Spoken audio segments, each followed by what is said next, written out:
સુરતના ડુમ્મસ સી ફેસનું લોકાર્પણ થયા પછી માત્ર એક જ અઠવાડિયામાં ગંદકીના ઢગલા જોવા મળતા તંત્ર દોડતું થયું છે। પ્રવાસીઓ અને સ્થાનિક લોકો દ્વારા ફેંકાતા કચરાને કારણે પરિસરનું સૌંદર્ય બગડ્યું છે। પરિણામે લોક જાગૃતિ લાવવા માટે સુરત પાલિકાએ ખાસ સફાઈ ઝુંબેશ સાથે જનજાગૃતિ અભિયાન શરૂ કરવાની ફરજ પડી છે। તંત્ર દ્વારા નાગરિકોને સ્વચ્છતા જાળવવા અપીલ પણ કરવામાં આવી રહી છે।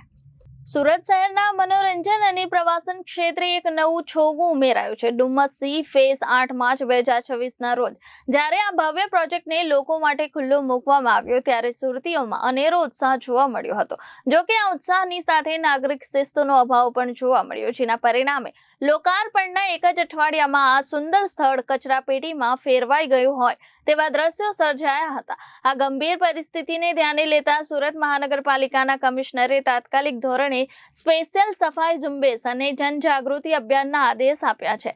હજારોની સંખ્યામાં લોકો ડુમ્મસ સી ફેસની મુલાકાતે ઉમટી પડ્યા હતા। લોકોના ભારે ઘસારાને કારણે ખાણીપીણીની લારીઓ અને સહેલાણીઓ દ્વારા ફેંકવામાં આવેલા પ્લાસ્ટિકના કપ, પ્લેટ્સ અને એઠવાડને કારણે સી ફેસની સુંદરતા પર ગ્રહણ લાગ્યું હતું। ગંદકીના અનેક વિડીયો સોશિયલ મીડિયા પર વાયરલ થયા હતા, જેમાં જાગૃત નાગરિકોએ તંત્ર અને બેજવાબદાર લોકો સામે રોષ ઠાલવ્યો હતો।